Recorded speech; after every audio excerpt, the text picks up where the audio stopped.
Hello, this is Gaurav Kapoor from Newristics, and welcome to Behavior MasterClass number 6. What is a Behavior MasterClass? If there are any, but if there are people who are joining us for the first time, Behavior Masterclass is a series of classes, each 30-minute. They're held once a month, and they are designed specifically to educate pharmaceutical marketers and market researchers on the subject of behavioral science and its applications to insights and marketing. In each class, we start with 2 heuristics or biases. So if there's somebody in this class who is completely new to the idea of behavioral science, there's a very extensive body of research behind how human beings behave and make decisions in life using mental shortcuts, which are called heuristics. There are hundreds of heuristics that have been discovered about decision making and behavior so far. And there are applications of this science in how you can understand human beings in ways that you could not do before, and also influence them through marketing. This masterclass is dedicated to that science and specifically its applications to pharmaceutical industry. So the best way to learn is through examples, which is what this class uses. We will take 2 heuristics, explain what the heuristic is and how it impacts decisions that physicians or patients make in a given disease state. We will use examples to demonstrate how that heuristic can be utilized in marketing, whether it's in messaging, positioning, advertising, any form of communications, on how you could potentially leverage that heuristic and talk to your customers in a way to change their behaviors. We will also discuss how that heuristic or these 2 heuristics can be utilized in market research to better understand your customers, to get insights in your disease state that you're working in that you may not be able to get otherwise through conventional research techniques. Our goal is to be able to give you enough information so you can leave this class and apply some of the principles you learned almost immediately, later today, even if you happen to be in a disease that where one of these heuristics might be playing a role. So let's jump right in. The first heuristic we will cover today is called Compromaxing. Sounds like a complicated term or name, but the idea is very simple. What is Compromaxing? The word compromaxing is simply made up of 2 words, compromise and maximize. There are times in life when the mental shortcut that you use to make a decision is all or nothing. You want the maximum benefit and you want no compromises at all. In fact, you could be irrationally overconfident to the extent that you may convince yourself that if I don't get it all, then I don't want any of it. I will walk away if I don't get everything. And it may sound appropriate in the moment when you're making quick decisions to make decisions like that. But if you were to actually think back and really, kind of analyze your decision making, most of the time that way of decision, that rule of thumb, all or nothing or compromising, would not make sense. There'll be many, before you get to the point where you decide, if I don't get it all, I'm not going to take any of it, there'll be many trade-offs that would be acceptable to you. But somehow the other, people fall in that trap. A good example of this in everyday life, if you have ever tried to sell or buy a used car, and you were negotiating with somebody, whether you are a buyer or a seller, you might see this behavior where somebody would say, well, if I don't get at least $1,000, I'm just going to donate my car. I'm just not going to, sell it all. And they think that the tax deduction that they can get is actually going to be more than what they would have sold it for.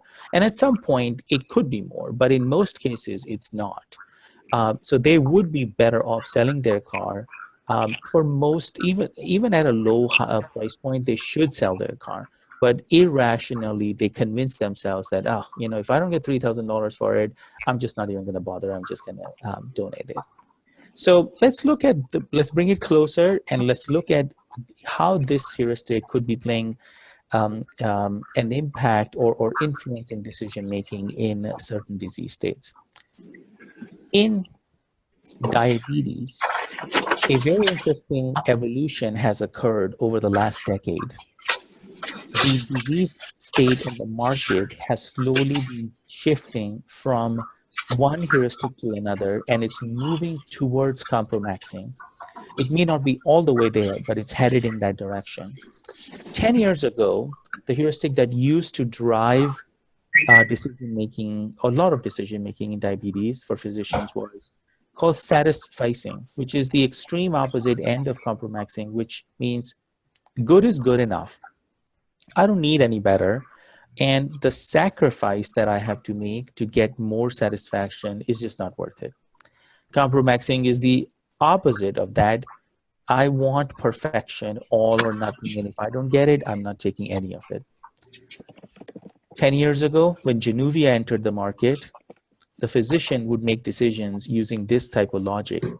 They start a patient off on metformin. Metformin helps them bring the patient's A1C down from 8.5 to 7.5 or 7. Now, ideally, they want to bring the A1C down another point. If the patient was even higher at 9, they want to bring the A1C down by 1 more point. And now their thinking was any class of drugs that would give them that 1 point of reduction, A1C reduction, without causing hypo, without getting a lot of phone calls back from the pharmacy, that's fine, good enough for me. Today, the industry or the category has evolved. Today, there are so many products in so many classes, DPP-4s, SGLT2s, GLP-1s, combinations of them, et cetera, et cetera. There are more than a dozen new products that all promise 1 point or more of A1C drop. They have all figured out a way to structure their clinical trials so that they can all show at least 1 point of A1C drop. So now the way the physician is making decisions is much more driven by, if I don't get everything that I can get from a diabetes drug, and what are those things? Well, maybe there's some weight loss. Maybe there's some CV benefits. Maybe there's BP benefits. Maybe even calorie and reduction. So now the list of the things that are like what a marketer would call secondary benefits of a product are becoming primary benefit, but more importantly, from a decision-making standpoint, the heuristic has shifted significantly from one end of the spectrum, i.e. satisficing, to now becoming more compromaxing related. So now, if somebody, if you were to look at for an example of who might be trying to capitalize on this trend, here's an example. This is a drug called Advil. And this is a combination drug that combines NSGLT2 dapagliflozin with, I think it's metformin. It's not clear to me just looking at it here. But if you look at the copy and you look at the visuals and the iconography that is in this, and this is just a screenshot directly taken from their website, this is feeding compromaxing heuristic. This is an example of how you understand a heuristic or bias that drives potentially irrational decision-making. You decide if it's a good thing for your brand, you want to feed it, or if it's a bad thing for your brand, you want to fight it and therefore change behavior. And depending on what your conclusion is, you then organize your communications. It's both a combination of your copy as well as your visuals to, in this case, feed compromaxing. Now, in the pharmaceutical industry, the idea of the best or perfect or the greatest, etc. Those are just terms nobody is allowed to use, no matter what kind of clinical data you have. But in other industries, you can take those liberties. And here's an example of how a brand that all of you are familiar with, a couple of years ago, launched a new campaign that is entirely based on Compromaxing as well, and has been a interesting brand equity building campaign for them. 127 years ago, the founder of Mercedes-Benz wrote something on a sheet of paper and placed it in his factory for all to see. Words meant to inspire, provoke, and push. And the company he founded has followed them ever since. Introducing the all-new 2014 S-Class. Our entire automotive philosophy set in motion. Again, Mercedes-Benz, the best or nothing.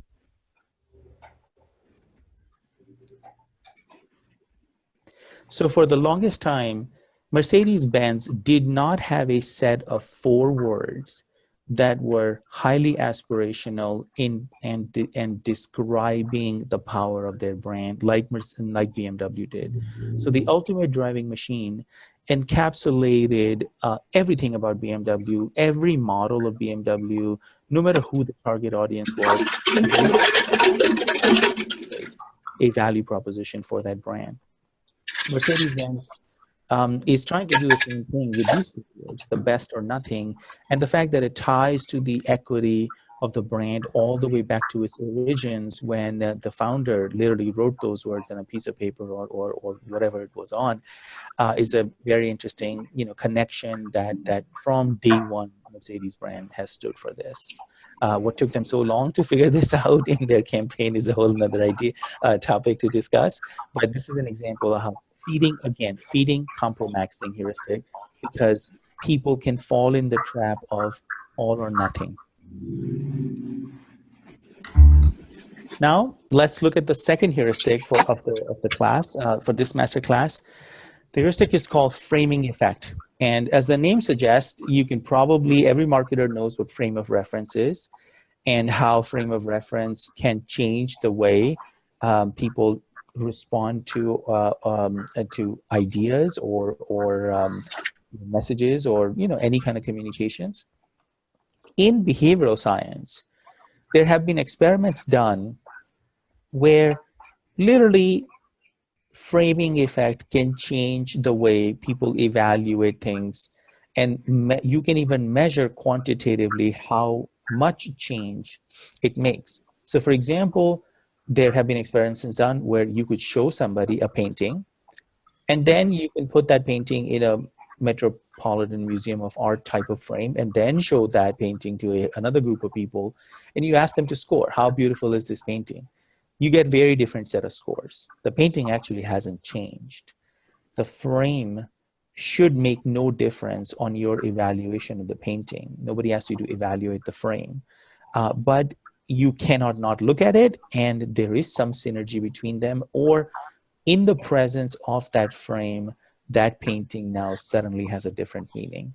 That is what framing effect means. And framing effect is a heuristic.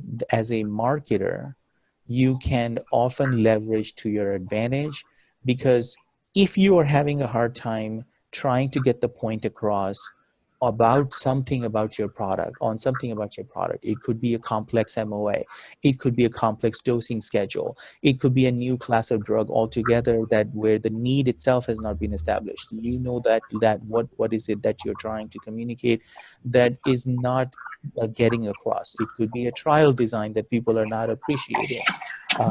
So the topic could be different, but if the need is you're trying to communicate X, people are not getting it, now you can surround X with Y, or put X next to Y, or use Y as a metaphor for X, and now see if people can understand it better.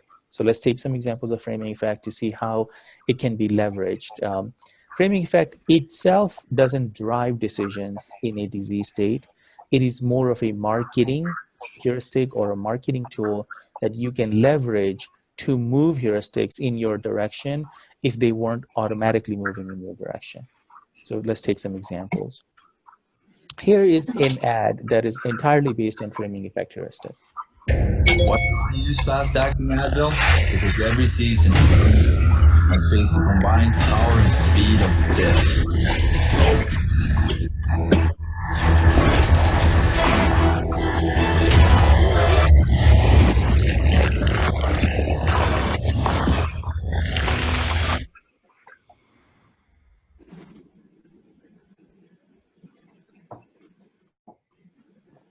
So now,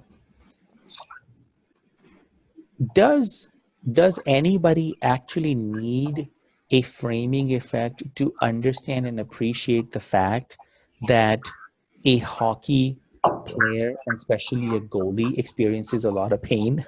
I mean, one could argue that you don't really even need it. I mean, that's obvious. Unless you have never, you're not, if you're not familiar with the sport at all, then yes, you might. But if that's the case, you're not familiar with the sport at all, this analogy or this example, this framing effect is not going to cut it either.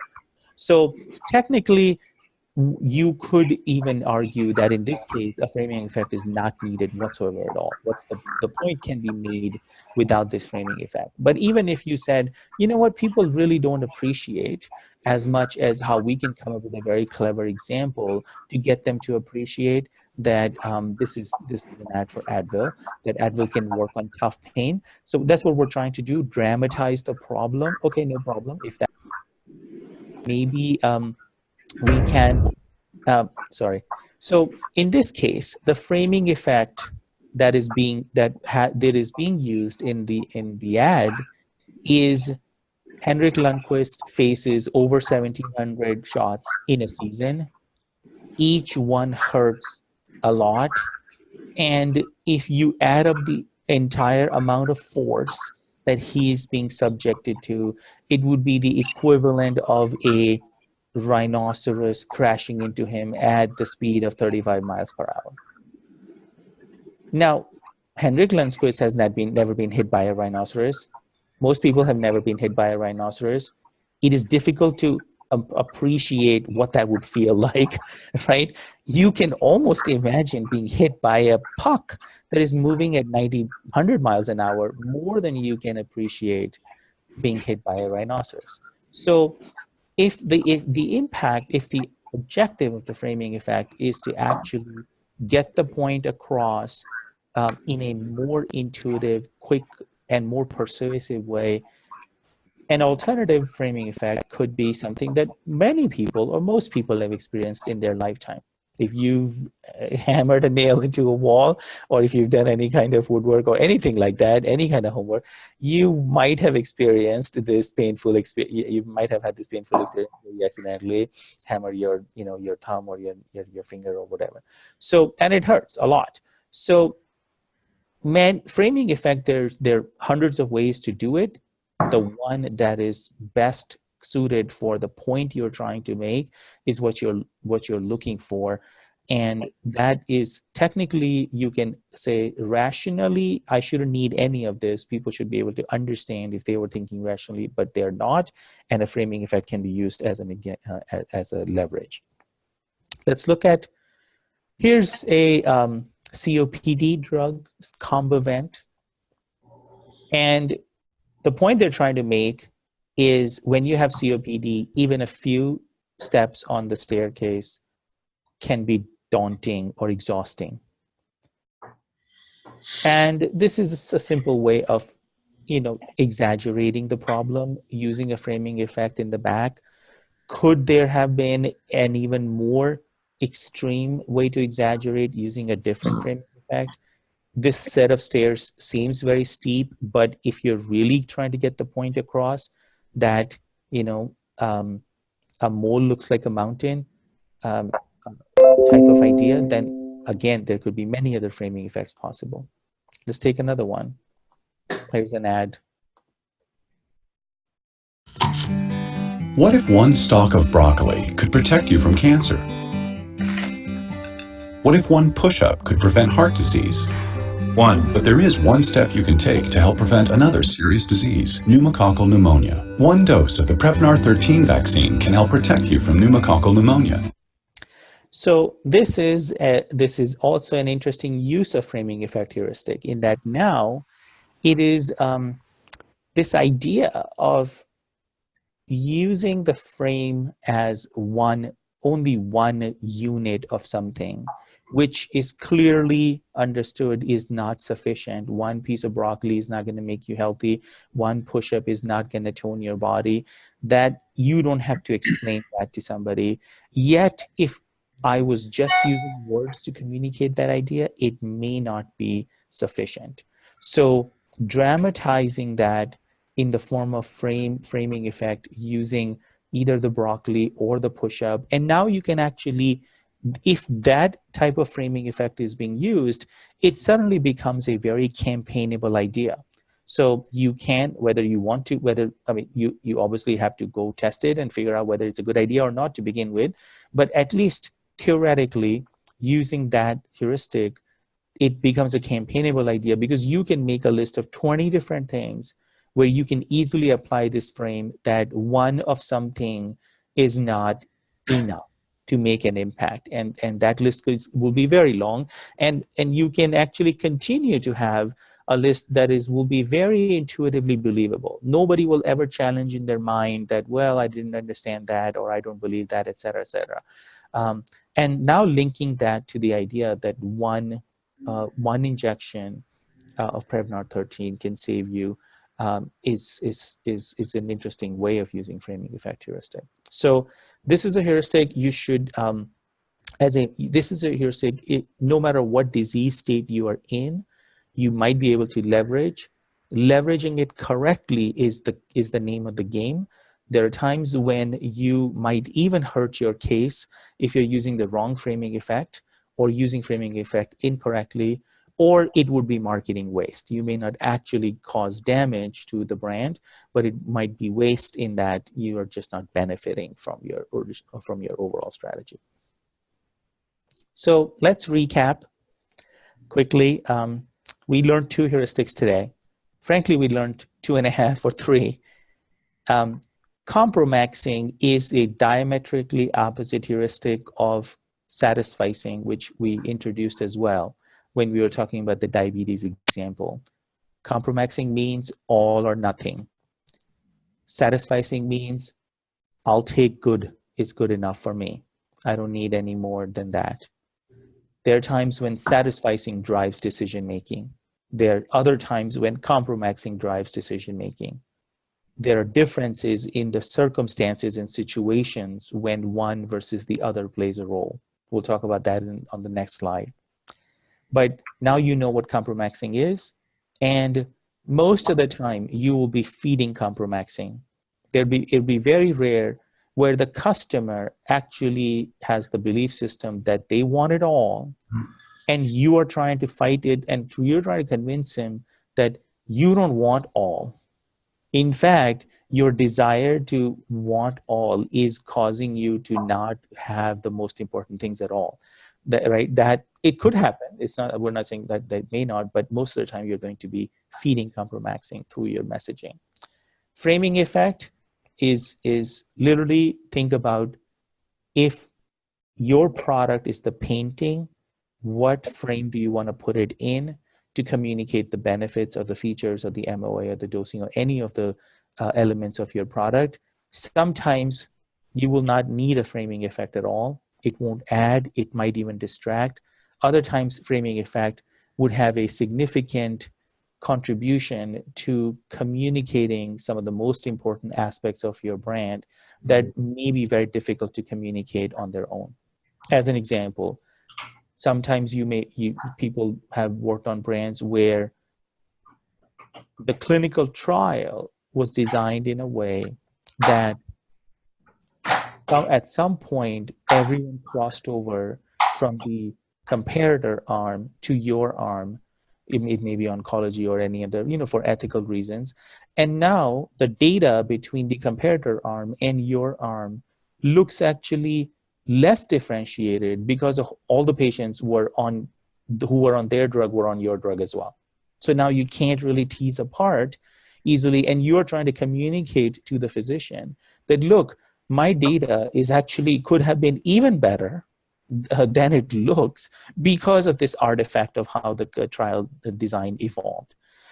That is a complicated topic or subject to communicate to a physician, and they may not appreciate what you're saying as well as you want them to. This is a good example of when you pull out framing effect, find a frame that would help, that really fits that painting that you're using, which is that my trial design ended up this way, so therefore my data is actually even better than it looks. So where and how to use these heuristics, let's give you some quick guidelines for this. We do this in every class. So if there are repeat students, you would already know this. We're basically going to go vertically down. Let's look at physicians first. Where and how you're going to find and use these heuristics. Disease states where the treatment that you're working on, the drug or whatever you're working on, has benefits in other disease states also, or it has a long list of secondary benefits that may or may not be in your label, or you can use them in a certain restricted way, but at least you have that dynamic. There are many other drugs where that dynamic doesn't even exist, and in many other disease states where even if the dynamic exists, it's not appreciated by the customer. But in diabetes, it is. In some other metabolic conditions, that's very much the case. Disease states where the treatment has actually, it could be indicated for multiple diseases, or it could be indicated only for one disease, but it has secondary benefits. So most of these newer diabetes drugs are only indicated to treat diabetes and to reduce A1C, but they also have data on weight loss and BP reduction and so on and so forth. Wherever you are combining fixed dose, you have fixed dose combinations that are giving the patient a dosing benefit, an efficacy benefit, without an increase or in AEs from a safety standpoint. All of those things can be packaged together towards the idea that I want it all, and if not, then I don't want any of it.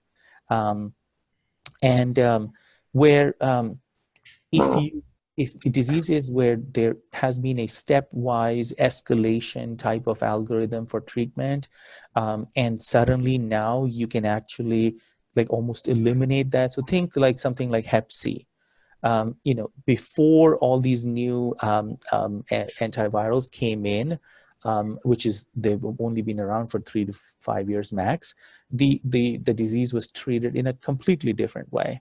And 5 years ago, physicians were not even treating 30-40% of their Hep C patients at all, because they didn't think the benefit of treating them was worth the hassle that they would have to put through, and they didn't think the patient would actually even stay with the treatment, so they were warehousing patients. Today, they are nitpicking between, well, this Harvoni versus whatever. It gives me this one. I have I can get to a cure in 6 weeks. This one I can get in 8 weeks. Well, so now they're nitpicking between little things, and increasingly the attitude is becoming all or nothing. Framing effect we mostly covered. Focus on using framing effect to communicate a topic on your brand that is not intuitively easy to communicate. That's where framing effect is a very helpful heuristic, and that applies to both physicians and patients. It's just the topic could be different, where you are facing challenges of complexity in terms of communication. For patients or physicians, it may be two different things, but the idea is the same. The simplest rule to remember framing effect is, what's the painting that you're trying to show or communicate? If people are not getting that painting, put it in a frame, and now they'll suddenly like it. So if you have an abstract painting, to be a very literal with that example, if you have an abstract painting that only artists can appreciate, to most other people, it just looks a bunch of, crisscrosses on a canvas. You might actually get people to appreciate it more if it came with a unique frame. And for patients, the compromaxing again is similar, Obviously, in certain disease states where the patient doesn't have much influence on what treatment options are chosen, and they're mostly following the physician's recommendations and guidelines, then the patient doesn't have as much choice to, demand all or nothing. But in many other disease states where either it's shared decision making, or the patients even have more influence on the eventually what medications they stay with. They may not start with them, but which ones they end up staying with. Their compromaxing could be very powerful. And again, it's the idea that you'd be feeding compromaxing. It's the all or nothing type of decision-making process. So that wraps up our masterclass number 6. Thank you for joining again. We covered 2 heuristics, compromaxing and framing effect. Sure.